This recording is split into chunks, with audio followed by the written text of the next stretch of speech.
Smoking causes cancer. Smoking kills. పొగ తాగటం వల్ల క్యాన్సర్ వస్తుంది మరియు ప్రాణానికి హానికరం. Liquor drinking is injurious to health. మద్యపానం సేవించడం ఆరోగ్యానికి హానికరం.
ఓకేనా?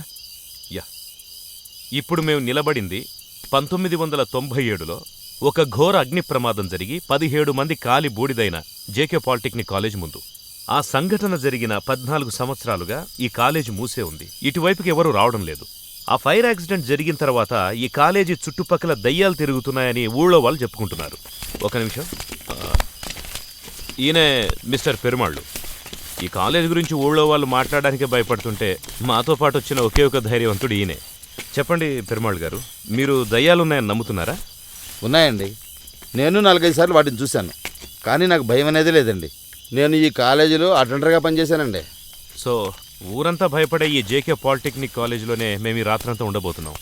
ఇక్కడే ఉండి ఈ ఊరి వాళ్ళంతా భయపడుతున్నట్టుగా దయ్యాలు, పిశాచాలు, అమానుషాలు ఇలాంటివన్నీ నిజంగా ఉన్నాయా అని మేము కనిపెట్టబోతున్నాం. జాగ్రత్తగా చూసిరండి. సరే, ఇదే క్లాస్ రూమ్. చూసినాడు మెల్లగా. సరేలే, నువ్వు వెళ్ళబోయ్యా. రండి, పైకి వెళ్దాం. పైనే ఉంది.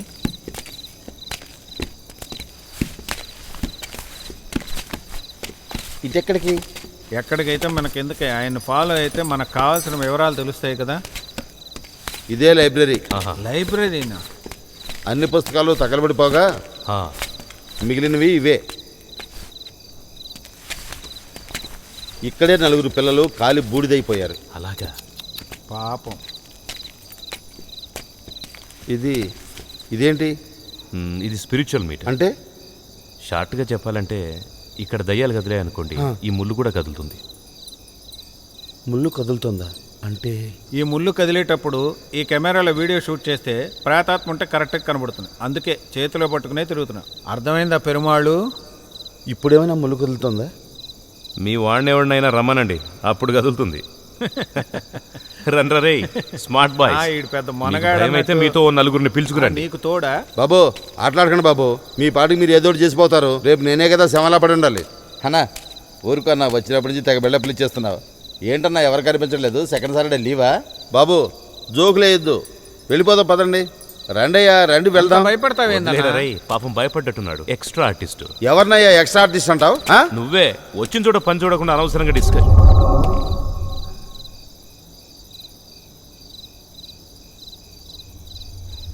రేయ్, ముళ్ళు కదులుతోందిరా, ఏదో వచ్చినట్టుంది. ఎవరో వచ్చినట్టు మాకు తెలుస్తోంది. అవును, మీకోసం మేము చాలాసేపు నుంచి వెయిట్ చేస్తున్నాం. అర్థమైందిగా? మిమ్మల్ని చూడ్డానికి మేమంతా కలిసి వచ్చాం. ఈయనేంటి సార్ పరిచయం ఉన్న వాళ్ళతో మాట్లాడినట్టు మాట్లాడుతున్నాడు? ఊరుకోవయ్యా, నువ్వు 4-5 చూసుంటావు, మేము రోజు 40-50 చూస్తాం. ఇదే మా పని, అర్థమైందా? మమ్మల్ని ఉండమంటారా? చెప్పండి. మిమ్మల్నే లేక వెళ్ళిపోమంటారా?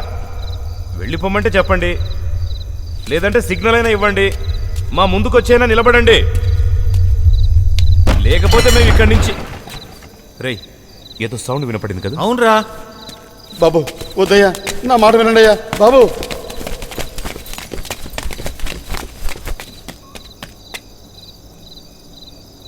ఏదో కింద పడ్డ శబ్దంలో ఉంది. ఇది అయ్యుండదు, వేరే వెంపు నుంచి సౌండ్ వచ్చింది. శబ్దం చేస్తే అది సిగ్నల్గా తీసుకో. మాకంతా క్లియర్గా చెప్పాలి, లేదంటే మేము ఇక్కడే అటు సౌండ్ వస్తుందిరా, పద వెళ్దాం. మన ఇటు వెళ్ళి ఎత్తుకుదాం, రండి. ఇదిగోరా, ఇక్కడేరా రండిరా. ఏంట్రా? ఒరే నేను ఇప్పుడు చూశాను రా, ఇటేరా. ఎక్కడ? లెఫ్ట్ రైట్ వెళ్ళిందిరా, ఒక ఆకారం ఇటు కార్నర్ వెంపే వెళ్ళింది. అయితే ఖచ్చితంగా కెమెరాలు రికార్డ్ అయి ఉంటుందిరా. రివైండ్ చేయనా? రివైండ్ చేయి.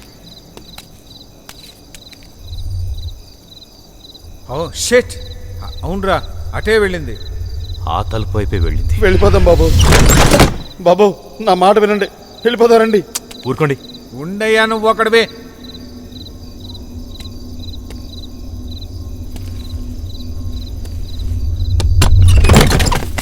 రే, లోపల నుంచి ఎవరో తోస్తున్నట్టుంది. రే ఇటు చూడరా. ఏంటి ఏంటి? అవునరా, ఇదేంటి ఇలా ఉంది? బాబు నా మాట వినండి ఒకసారి. ఊరుకోవయ్యా. ఉండవే. మీరు రెడీ కదా? నేను తన్నగానే. రెడీరా, అంతసేపా? ఒక్క తన్ను తన్ను. ఇవ్వు పోరా, పిచ్చోడు అయిపోయింది. ఇప్పుడేమైంది? ఆ రూమ్లో భయంకరమైన దెయ్యం ఉంటుంది. హ? దాన్ని నేను రోజు చూస్తూనే ఉన్నానే, బోరు కొడుతుంది. ఏయ్ పోరా. హ? చాలా ఓవర్ చేస్తుంది. సాడిస్ట్, కరెక్ట్ గా ఎండ్లో వచ్చి మార్చేశావు. టీవీలోంచి వచ్చి ఆ ప్రేతాత్మ నిన్ను పట్టుకుంటుందా? పిరికి పందా. ఏయ్ ఇల్లా ఇది? హ? ఏదో దెయ్యాల మీద రీసెర్చ్ చేస్తున్నట్టు. ఏ మూల చూసిన దెయ్యాల పుస్తకాలు, దెయ్యాల డివిడీలు, దెయ్యాల ప్రోగ్రామ్స్. ఒక్కోసారి దెయ్యాన్ని ప్రేమిస్తున్నానని డౌట్ వస్తుంది. నీతో నేను 100 సార్లు చెప్పాను, ఇదంతా నేను టైం పాస్ కి చేయటం లేదని. నా నవల్ కోసం చేస్తున్నా రీసెర్చ్. ఆహా, ఆ సోదేవుడు చెప్తావు. నువ్వు రాసేదో పెద్ద నవల, దానికి ఎంత బిల్డప్పా? ఏదో ఒక రోజు నా నావెల్ పబ్లిష్ అయి ఊరంతా పొగట్టులతో ముంచెత్తుతుంది చూడు. సీరియస్గా మాట్లాడగనా? ఇప్పుడు టీవీలో చూసినంత నిజమా? నిజం కాదంటావా? నమ్మంటావా? అలాగే మన కళ్ళ ముందు వచ్చే దెయ్యం నడుస్తుందా? నడవచ్చు, నడుస్తుంది. నేనే చూశాను. ఎక్కడా? ఫస్ట్ ఇయర్లో నా హాస్టల్ మేట్ దీపా అని ఒక అమ్మాయి ఉండేది. ఓ రోజు తెల్లారి 4 గంటల వరకు మాట్లాడుకుంటూనే ఉన్నాం. తన రూమ్కి వెళ్ళిపోయింది. నేను నా రూమ్కొచ్చి పడుకొని నిద్రపోయాను. తెల్లవారు లేచి చూసేసరికి తను ప్రాణాలతో లేదు. సూసైడ్. ఉరేసుకొని చచ్చిన వాళ్ళని ఎప్పుడైనా చూసావా? నాలుక ఇంతవరకు వేలాడుతుంది. అప్పటినుంచి రాత్రులు నాకు నిద్రుండేదే కాదు. నాకు హఠాత్తుగా తన గొంతు వినిపించేది. తను నా పక్కనే ఉన్నట్టు, తను నన్ను తాకుతున్నట్టు, ఎప్పుడూ ఎవరో రూమ్లో ఉన్నట్టు అనిపించేది. ఓ రోజు రాత్రి మెలకు వచ్చి చూసేసరికి తనే నా బెడ్ మీద, నా కాళ్ల దగ్గర. తనే, ఖచ్చితంగా తనే. కన్నార్పకుండా నన్నే చూస్తుంది, నాతో ఏదో మాట్లాడుతుంది. టక్కన లైట్ వేసి చూసేసరికి ఎవరూ లేరు. నువ్వు భయపడటం లేదుగా? చచ్చా చెప్పు. కాలేజీలో కొన్ని రోజులు అందరూ దాని గురించే చర్చ. ఆ తర్వాత నేను ఆ హాస్టల్లోనే ఉండలేకపోయాను. రూమ్లెన్నో మార్చి 2 సంవత్సరాల తర్వాత ఇప్పుడు ఈ ఇంట్లో ఏ సమస్య లేకుండా.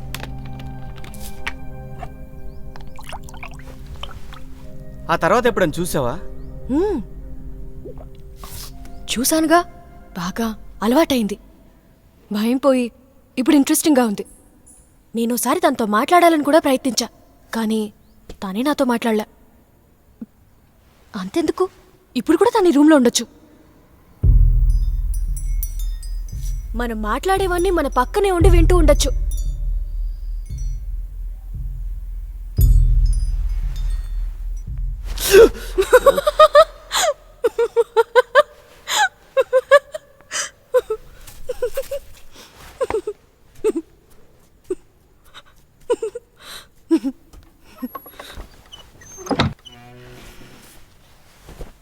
యాక్చువల్గా మనం బాగా క్లోజ్గా ఉండే వాళ్ళకి ఏదైనా జరిగితే ఇలాంటి ఆలోచనలు వస్తుంటాయి. దాని గురించి ఇవేం థాట్స్ కావు, దే డూ ఎగ్జిస్ట్. వైజాగ్లో మాత్రం సంవత్సరానికి 100-200 మంది సూసైడ్ చేసుకుంటున్నారు తెలుసా? ఎంతమంది యాక్సిడెంట్లో చచ్చిపోవట్లేదు? వాళ్ళంతా ఏమైనట్టు? ఇప్పటికీ వైజాగ్లో ఒక బంగ్లాలో ప్రేతాత్మలున్నాయని పోయిన వారం ఇదే టీవీ ఛానల్లో చూపించారు. చూసావా? 2 సంవత్సరాల క్రితం అదే బంగ్లా ముందు చనిపోయిన 2 పోలీసుల స్టోరీ మిస్టరీగానే మిగిలింది. ఆ బంగ్లా ఏ ఏరియాలో ఉంది? ఎందుకు? అటుపక్క వెళ్ళినప్పుడల్లా భయపడ్డానికా? ఏంటి ఇప్పుడు నువ్వేం తక్కువ చెప్పి భయపెట్టావా? వింటేనే ఇంత భయపడుతున్నావే, చూస్తే ఏమైపోతావురా? ఇలాంటి విషయాలు డైరెక్ట్గా చూడటం కన్నా నీలాంటి పిచ్చాచాలు చెప్పినప్పుడు వింటేనే భయంగా